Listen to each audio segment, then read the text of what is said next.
Hello everyone, welcome back to my channel. So this is the part 2 of the chapter directors.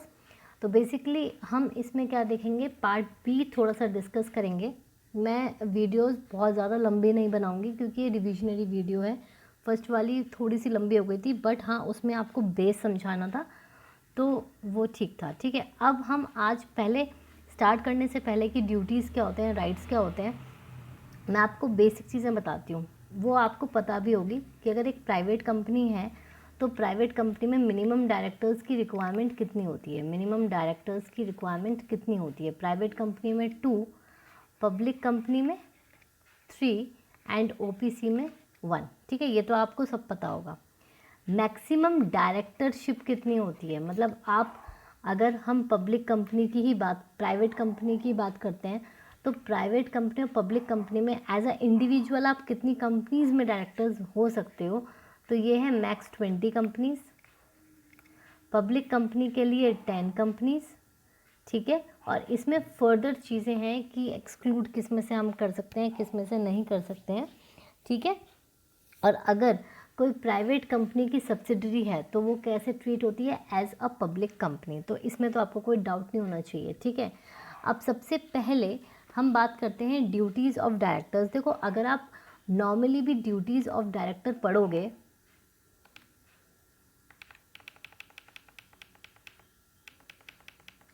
तो duties of director में क्या है कि as a being a director of a company आपसे क्या expect किया जाता है. ठीक है, आप यही करोगे. ठीक है, अब सबसे पहला जो भी आपकी कंपनी के आर्टिकल्स हैं, एओए हैं, आप उसको अबाइड करोगे. ठीक है, आप अपने बेस्ट इंटरेस्ट में काम करोगे. ठीक है, as to promote the company to act in accordance with the articles. Second है आपका इन गुड फेथ. ये मैं आपको ऐसी बता रही हूँ कि ताकि आपको स्टोरी की तरह याद रहे. ठीक है, और इसका ना एक एग्जाम्पल देखते हैं. डायरेक्टर है, ठीक है, बट आपको अपना घर चलाना है. ठीक है, आप सोल मेंबर हो और आपको घर चलाना है, तो आप कैसे करोगे? गुड फेथ में करोगे अपनी फैमिली के लिए. तो ऐसे ही कंपनी के लिए डायरेक्टर को फैमिली की तरह ट्रीट करना है. तो जब आप इस एग्जाम्पल में एज अ अपने आप को रखोगे कि आप फैमिली के लिए किस तरीके से एक्ट करोगे, वही चीज़ होती है कंपनी के डायरेक्टर को कंपनी के रिस्पेक्ट में किस तरीके से एक्ट करना है. To act in accordance with the articles. Articles क्या होते हैं? आपका एक कंपनी का पूरा रूल्स एंड रेगुलेशंस क्या होने चाहिए, क्या नहीं होना चाहिए, according to the nature of that particular company in which you are director. ठीक है, उस तरीके से आपको गुड फेथ में करना है. आपको कंपनी को क्या करना है? आपको कंपनी को हमेशा प्रमोट करना है, तो वो गुड फेथ में करना है. ठीक है, द बेस्ट इंटरेस्ट में काम करना है. बेस्ट इंटरेस्ट मतलब क्या? कंपनी के शेयर होल्डर्स के लिए. ठीक है, कंपनी के शेयर होल्डर्स के लिए protection of the environment plus protection of the environment. ऐसे नहीं होना चाहिए कि आप अगर अपनी कंपनी में कुछ ऐसा कर रहे हो जिससे ओवरऑल एनवायरनमेंट पे इम्पैक्ट पड़ रहा है, तो आपको वो चीज़ नहीं करनी है. ठीक है, आपको अपने इंडिपेंडेंट जजमेंट रखनी है. ठीक है, और वैसे तो देखो इसमें बहुत सारी चीज़ें हैं. और रीज़नेबल केयर करनी है, skill and due diligence. Due diligence तो आपको पता है, आपने पढ़ा भी है. ड्यू डिलिजेंस का मतलब होता है टू कीप अ चेक, कि आपको जो भी चीज़ें करनी है मतलब यू मेक श्योर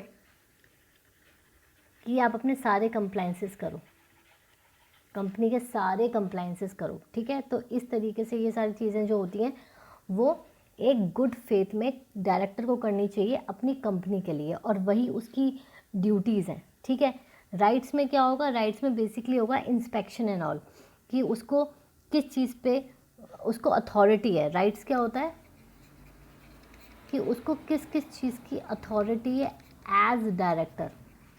वो आपके इंस्पेक्ट कर सकता है जो भी आपकी फ़ाइनल रिटर्न्स होती हैं, फाइनल एनुअल रिटर्न्स होती हैं. ठीक है, फाइनेंशियल एनुअल रिटर्न्स होती हैं या एनुअल रिटर्न्स होती हैं, उनको इंस्पेक्ट कर सकता है.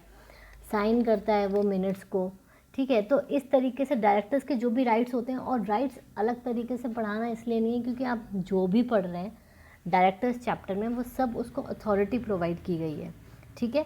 तो ये आपको आराम से समझ में आ जाएगा, इसमें मैं इतना डीप नहीं जाने वाली हूँ।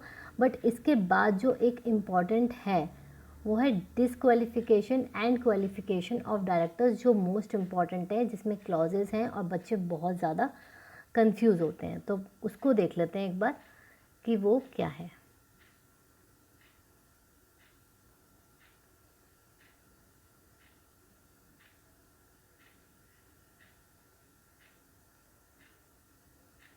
ठीक है। So qualifications and disqualifications as per companies act 2013 section बताओ कौन सा होगा। सेक्शन है आपका 164, ठीक है।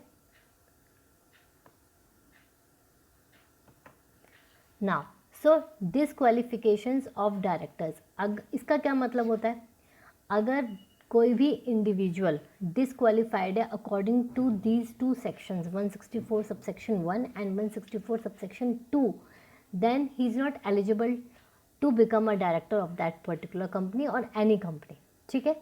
तो इसमें क्या है कि एक है आपका डायरेक्टर के पॉइंट ऑफ व्यू से, सेक्शन 164 सबसेक्शन 1 में provides that a person shall not eligible for appointment as a director of the company and provide that no person who is been director of the company which, तो इस तरीके से, ठीक है। अब मैं आपको बताती हूँ कि क्या क्या है। ये हैं आपके ग्राउंड्स ऑफ डिसक्वालिफिकेशन, ठीक है। सबसे पहले आप क्या देखोगे, हमने मिस्टर एक्स को लेके चला था, ये मिस्टर एक्स है, हमें इसको अपॉइंट करना है, बट उससे पहले हमें ये मेक श्योर करना है कि वो डिसक्वालीफाइड ना हो। तो सबसे पहला जो पॉइंट 164 सबसेक्शन 1 में लिखा है वो है अनसाउंड माइंड का वो नहीं होना चाहिए। अनसाउंड माइंड मतलब कि वो मेंटली फिट नहीं है, मेंटली स्टेबल नहीं है, ठीक है। अनडिस्चार्ज इंसॉल्वेंट, अगर वो इंसॉल्वेंट हो चुका है, ठीक है, और अनसाउंड माइंड है, ये दो चीज़ें उसकी कैरेक्टरिस्टिक्स पे कि भाई वो इंसॉल्वेंट है, उसके पास पैसा नहीं है। Applied to be adjudicated as an insolvent and his application is pending, वो ये कह रहा है कि अप्लाई हो चुका है कि वो इंसॉल्वेंट है, उसकी एप्लीकेशन पेंडिंग है, बट स्टिल हम उसको कंसिडर करेंगे डिसक्वालीफाइड, ठीक है। Convicted by a court of any offence, court ने कन्विक्ट किया है कि उसने कोई ऑफेंस किया है। Fourth, order disqualifying him by a court और ट्राइब्यूनल, ऑर्डर आ चुका है कि वो डिस्क्वालीफाइड है कोर्ट या ट्रिब्यूनल से, ठीक है। सबसे पहले क्या है, ऑफेंस, कन्विक्ट हुआ है किसी ऑफेंस के अंदर। फिफ्थ में क्या बोल रहा है वो, ऑर्डर डिस्क्वालीफाइंग हिम, कोर्ट ने या ट्रिब्यूनल ने बोला है कि इसको डिस्क्वालीफाई कर दो। Not paid any calls in respect of any shares, अगर उसके पास पीछे कोई शेयर्स थे तो उसने वो पे नहीं करे। एनी कॉल्स मतलब कोई भी अगर कॉल उसने पे नहीं करी है तो is not liable to become a director.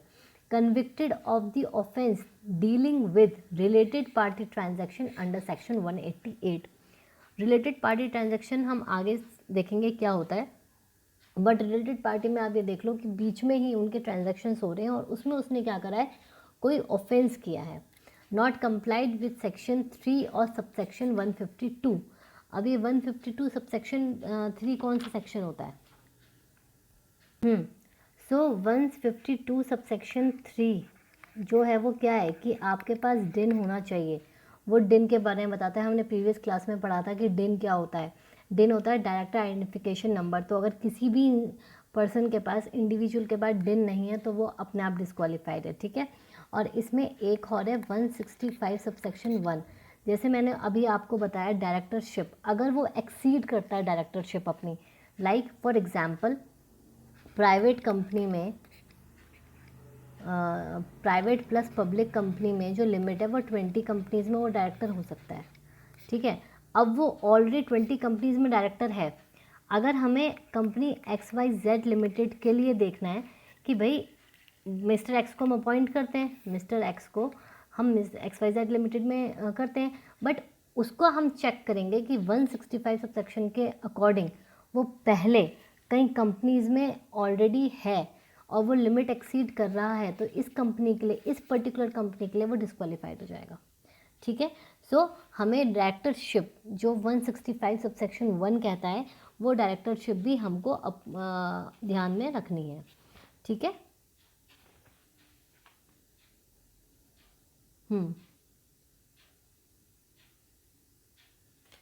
ठीक है, तो पब्लिक कंपनी में वो कितना कहता है 10 और इन दोनों को मिला के 20। तो हमें ये देखना है कि अगर लिमिटेड कंपनी है तो 10 में वो एक्सीड नहीं करना चाहिए। तो ये हमने देखे grounds of disqualification as per section 164 subsection 1।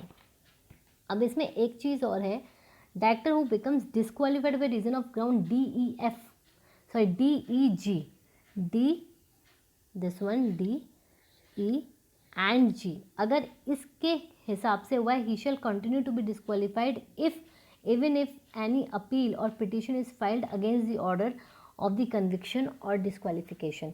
अगर वो कन्विक्ट हुआ है कोर्ट से, देखो यहाँ भी कन्विक्ट हुआ है, यहाँ भी कन्विक्ट हुआ है और मतलब अगर कोर्ट ने उसको ऑर्डर दिया है या वो कन्विक्ट हुआ है, तो वो अगर इन तीनों के हिसाब से हुआ है तो ही रिमेन डिस्क्वालीफाइड। अगर वो फर्दर अपील भी कर देता है, आगे प्रोसीडिंग्स चल रही होती हैं, तो वो डिस्क्वालीफाइड ही रहेगा। ठीक है, जब तक उसका फाइनल ऑर्डर नहीं आ जाता, ही विल रिमेन डिस्क्वालीफाइड। तो अभी हम फटाफट इस चीज़ को और फटाफट रिवाइज करते हैं। देखो, सबसे पहले हमने क्या देखा, like a story you have to frame a story, ताकि वो दिमाग में ज़्यादा टाइम तक रहे। मिस्टर एक्स है, हमें उसकी डिस्क्वालिफिकेशन चेक करनी है। सबसे पहले वो उसको देखो कि वो क्या है, वो अनसाउंड माइंड का तो नहीं है, वो अनडिस्चार्ज इंसॉल्वेंट तो नहीं है, या फिर applied to be educated as insolvent and is application is pending. ठीक है, ये तीन चीज़ें तो उसकी खुद की कैटेगरी पर, कैरेक्टरिस्टिक्स पे हैं एक तरीके से। फिर हम आते हैं 3 स्टेप्स लेके कि उसमें कोर्ट का कन्विक्ट, कहीं कन्विक्ट तो नहीं करा उसने, किसमें कन्विक्ट ने, कोर्ट ने कन्विक्ट तो नहीं किया ऑफ एनी ऑफेंस, कोर्ट ने कन्विक्ट तो नहीं किया अगर उसने ऑफेंस किया है सेक्शन 188 में। थर्ड, अगर वो मतलब उसको ऑर्डर मिल गया है डिस्क्वालीफाइंग बाय ऑर्डर ऑफ ट्रिब्यूनल और कोर्ट, तो ये 3 कोर्ट के पॉइंट हो गए। फिर एक आपका क्या होगा, नॉट पेड एनी कॉल्स, अगर उसने कोई कॉल नहीं पे करी है। ठीक है, और फिर 165 सबसेक्शन 1, जिसमें कि डायरेक्टरशिप को वो ना कर रहा हो, और 152 सबसेक्शन 3, मतलब उसके बाद डेन होना चाहिए। देखो, ये बेसिकली कितने हैं, HI, ये आपके पास आई पॉइंट्स हैं, आई पॉइंट्स। ठीक है, अब इसको आप कैसे सेग्रीगेट करोगे, देखो वहाँ पे तो आप लिखोगे क्लॉजेस के हिसाब से, ये गड़बड़ मत कर देना कि आपको जो याद आया है वो आपने ABCD कर दिया, जैसे आपको डिन पहले याद आ गया और आपने ए पे डिन डाल दिया, नहीं, ये क्लॉजेज हैं, क्लॉजेज A to I। ठीक है, A to I, तो मेक श्योर कि क्लॉजेज ध्यान में रखो, ऊपर नीचे ये ऐसे नंबरिंग नहीं है, ये क्लॉजेज हैं। ठीक है, तो अगर आपको याद आया है कि पहले 152 है, तो वो ध्यान रखना कि सबसे नीचे है सबसे पहले, इसलिए मैं आपको लाइन वाइज याद करा रही हूँ। जैसे पहले है आपका अनसाउंड माइंड, आप उसको खुद देखोगे, वो अनसाउंड माइंड तो नहीं है, वो इंसॉल्वेंट तो नहीं है। इंसॉल्वेंट से आपको याद आएगा कि अच्छा ठीक है अभी तो नहीं है, बट आगे हो गया तो, ये एप्लीकेशन दे रखी है तो इंसॉल्वेंट के कितने, 2 पॉइंट्स हैं। फिर आप करोगे कोर्ट का, कोर्ट सबसे पहले कन्विक्ट तो नहीं हुआ कोर्ट से of any offence, any offence मतलब छोटा सा भी ऑफेंस है तो वो इंक्लूड होगा। Second, order disqualifying by the court, अच्छा ठीक है कन्विक्ट नहीं किया बट उसको डिस्क्वालीफाइड कर दिया। ठीक है, paid, not paid any calls in respect of any shares. ठीक है, convict of the offence dealing with related party transaction. फिर आपका है 152 सबसेक्शन 3, ही मस्ट हैव डिन, अगर डिन नहीं है तो डिस्क्वालीफाइड है ऑटोमेटिकली, और 165 यानी डायरेक्टरशिप में वो नहीं होना चाहिए। ठीक है, तो ये आपका ये हो गया आपका कौन सा, 164 सबसेक्शन 1। ठीक है, अब डिस्क्वालिफिकेशन हम ट्रीट करते हैं on the grounds of the company. ये हम जो बात कर रहे हैं, ये बेसिकली बात कर रहे हैं हम कंपनी के पॉइंट ऑफ व्यू से।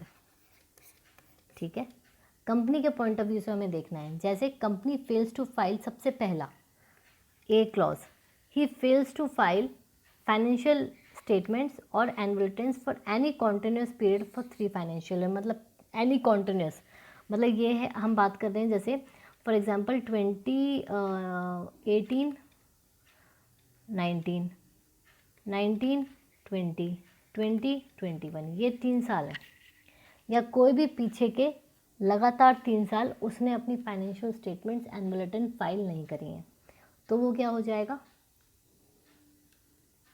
That no person who is or has been a director of the company, वो डिस्क्वालीफाई हो जाएगा। ठीक है। सेकंड, और B,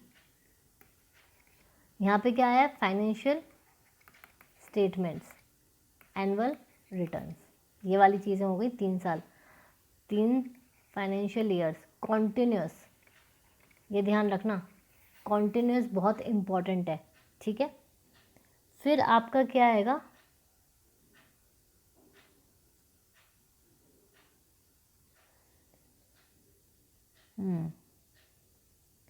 phase two file repay redeem पे डिविडेंड, अगर आपने क्या नहीं करा है, आपने रीपे नहीं करा है, देखो, fail to repay the deposit accepted by it और पे इंटरेस्ट रिडीम डिबेंचर्स, तो मतलब क्या है, पहले आपको रीपे करना है डिपॉजिट, ठीक है, एक्सेप्टेड बाय इट, अगर उस कंपनी ने कुछ डिपॉजिट एक्सेप्ट किए हैं बट आपने उसकी फाइलिंग नहीं करी, डिपॉजिट के फॉर्म्स कौन से होते हैं, DPT करके, ठीक है, एक्सेप्टेड बाय इट, फिर आपने डिबेंचर्स रिडीम नहीं करे ऑन ड्यू डेट, उसका इंटरेस्ट पे नहीं करा, डिविडेंड डिक्लेयर कर दिया बट पे नहीं करा, और पे यानी dividend declared and such failure to redeem continues 1 year or more, अगर 1 साल से ज़्यादा, 1 साल या 1 साल से ज़्यादा आपने ये काम नहीं करे हैं, बिकॉज वो डिपॉजिट होल्डर्स, डिवेंचर होल्डर्स और शेयर होल्डर्स के इंटरेस्ट में होता है। ठीक है।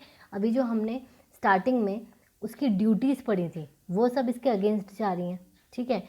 उसको बेस्ट इंटरेस्ट में काम करना है of their shareholders, debenture holders and other stakeholders, but उसने यहाँ पे ऐसा नहीं किया। उसकी ड्यूटी है कि to file the financial statements and all, किस में आया था ये पॉइंट, ये आया था ड्यू डिलिजेंस में, तो ड्यू डिलिजेंस उसने यहाँ पे नहीं करा, उसने अपने शेयर होल्डर्स के बेस्ट इंटरेस्ट में काम नहीं करा, तो यहाँ पे वो फेल हो गया। तो इसमें आती हैं आपकी ड्यूटीज़ का पार्ट। ठीक है।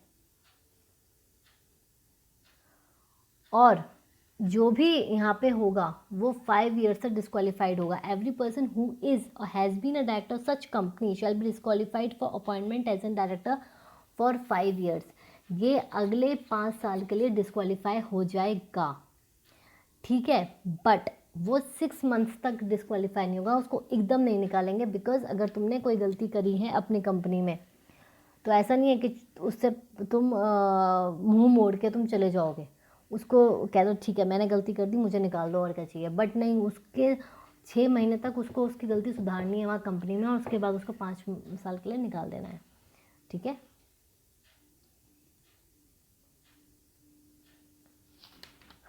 ठीक है। तो ये आपका था पूरा डिस्क्वालिफिकेशन वाला, फर्स्ट वाले पार्ट में है 164 सबसेक्शन 1 में है उसकी अपने ग्राउंड्स डिस्क्वालिफिकेशन के एज एन इंडिविजुअल, और सेकंड में क्या है, सेकंड में है आपका on the grounds of the company, अगर फेलियर होता है कंपनी में तो। ठीक है। अब हम देखते हैं हमारा नेक्स्ट टॉपिक क्या था।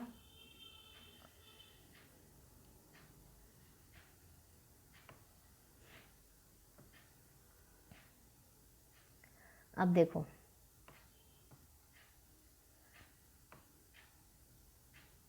राइट्स ड्यूटीज़ हो गई, लोन्स एंड डिस्क्लोजर। देखो लोन्स एंड डिस्क्लोजर्स मैं थोड़ा बाद में करूँगी, क्योंकि ये जो है ना आपके वो वाले पार्ट है 182 और 185 आई थिंक, जिसमें डिस्क्लोजर्स आपको MPP 1 में डिस्क्लोजर करना होता है।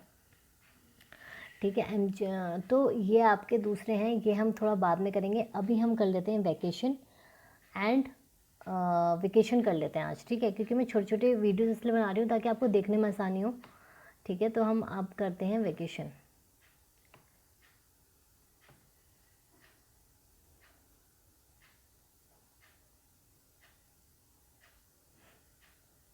ओके।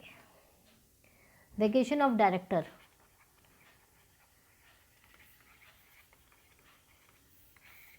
सेक्शन कौन सा है बताओ।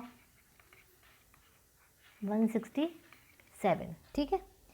डायरेक्टर, सबसे पहले तो हम यहाँ से ये मैंने कनेक्ट इसलिए करा है बिकॉज अभी जो हम वेकेशन की फर्स्ट कंडीशन पढ़ेंगे वो होगा disqualified under section 164।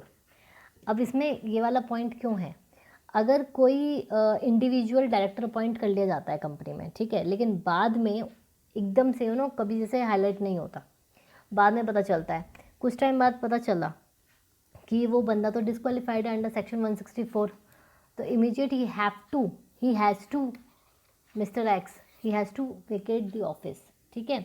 If a director who becomes disqualified is also in any other company, 164(1) and 164 subsection 2 ये दोनों हैं, तो ये क्लॉज आपका ए है, सॉरी, ठीक है। क्लॉज ए में आपकी दोनों कंडीशंस हैं, he has his office of director in such all company shall become vacant and his office of director in defaulting company shall not become vacant, ठीक है।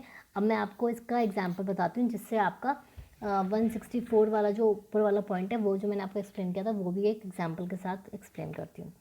सबसे पहले उसने क्या बोला है, आपको विकेट करना है। विकेट डायरेक्टर किस किस सर्कमस्टेंसेस में he has to vacate the office, ठीक है। फर्स्ट है आपका डिसक्वालीफाइड अंडर सेक्शन 164 सबसेक्शन 1।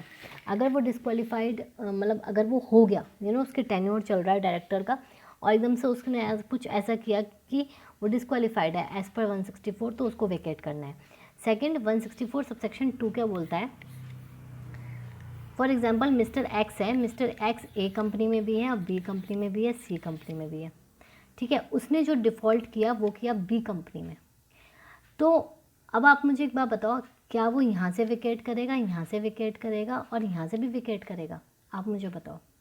उसने क्या करा है, उसने वो 3 कंपनीज में डायरेक्टर है, company A B C, B में उसने किया है डिफ़ॉल्ट, तो उसको कहाँ कहाँ विकेट करना पड़ेगा, वो विकेट करेगा ए में, यस, सी में, बट वो बी में नहीं करेगा, क्योंकि मैंने आपको बताया कि अभी वो इसलिए नहीं करेगा बिकॉज वहाँ उसकी वजह से वहाँ गलती हुई है, उसने वो वहाँ डिस्क्वालीफाइड ज़रूर हो गया बट अपनी गलती को सुधार के करेगा, ठीक है।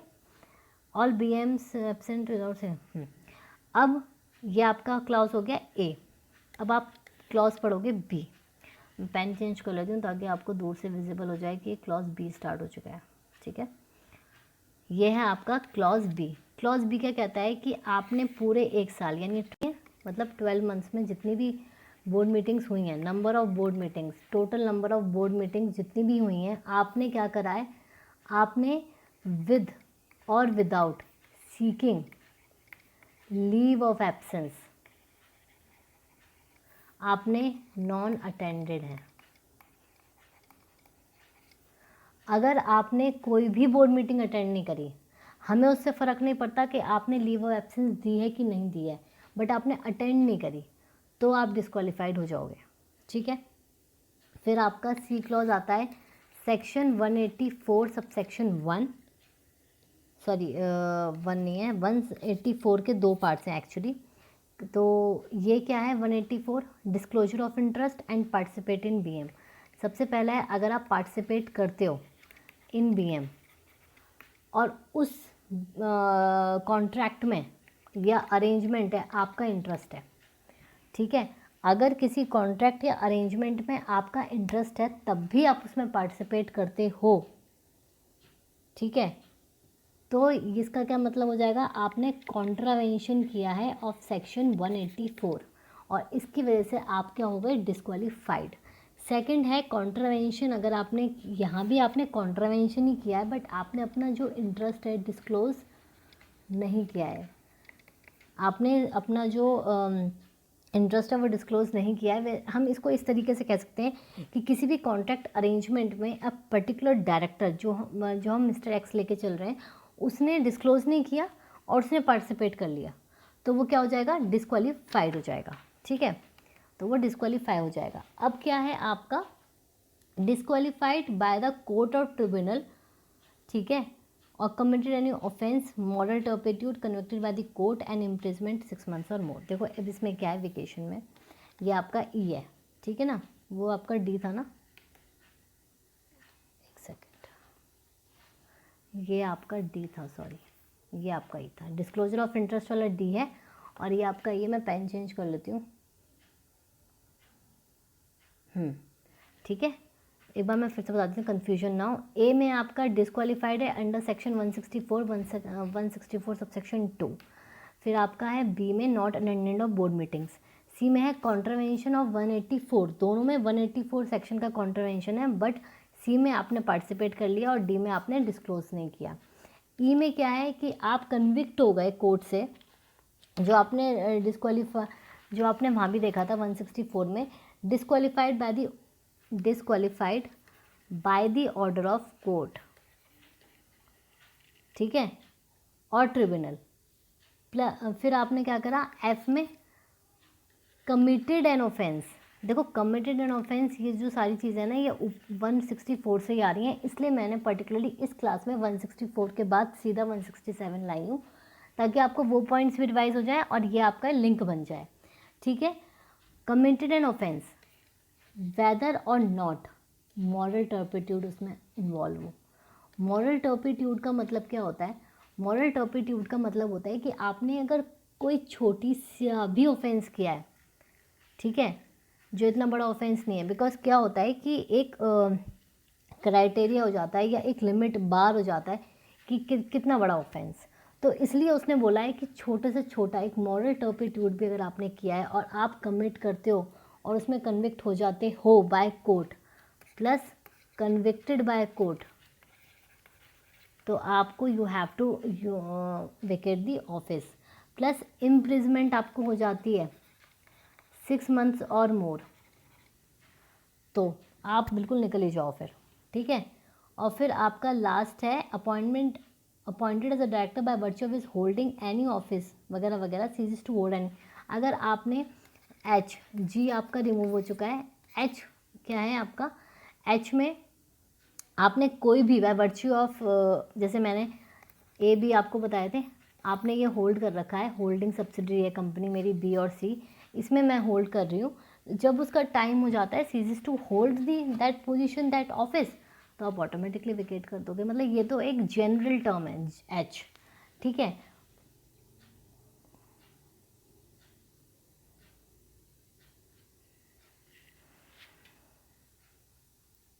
एक सेकेंड, हाँ, एक इसमें पॉइंट है,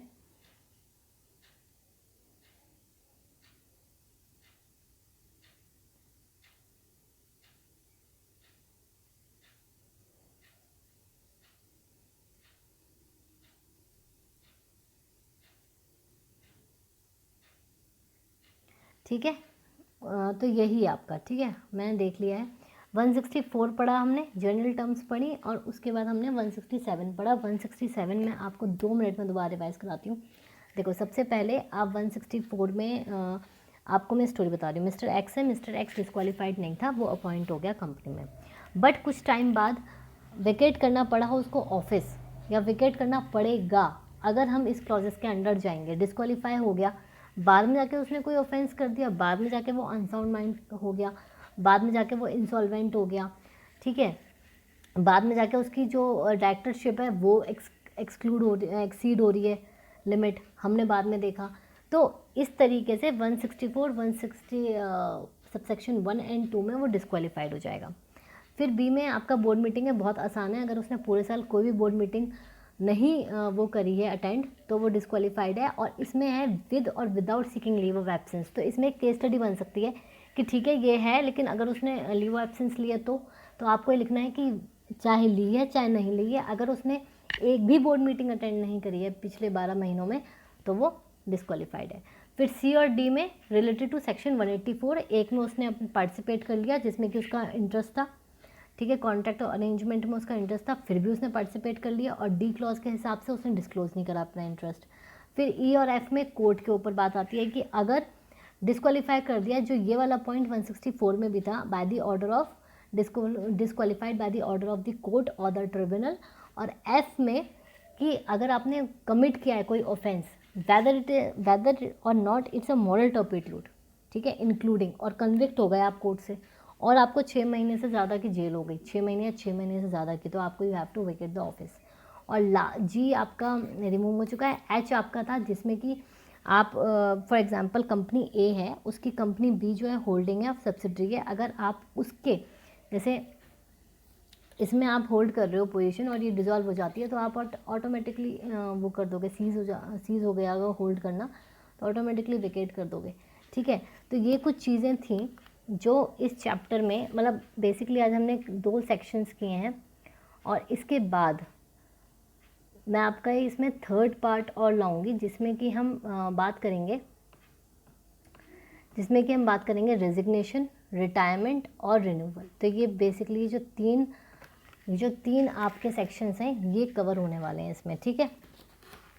और इससे रिलेटेड कोई भी क्वेरी हो तो प्लीज़ पूछ लेना, क्योंकि मैं जब ये तीनों पार्ट्स आपके आ जाएंगे उसके बाद मैं एक लाइव क्लास रखूँगी, डाउट क्लास, ठीक है। जब आफ्टर थर्ड पार्ट की जगह 4th पार्ट भी हो सकता है, वो मैं आपको इन्फॉर्म कर दूंगी। तो जब आपका लास्ट पार्ट आ जाएगा इसका, 3rd या 4th 2 ही हो सकते हैं, या तो 3rd आएगा या 4th आएगा, जो भी लास्ट होगा उसके विदिन अ वीक एक मैं लाइव डाउट सेशन रखूँगी।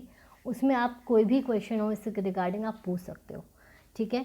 सो 3rd पार्ट विदिन 2 डेज आ जाएगा। तो stay tuned. Please do like, subscribe and share this video and stay at home. Stay safe.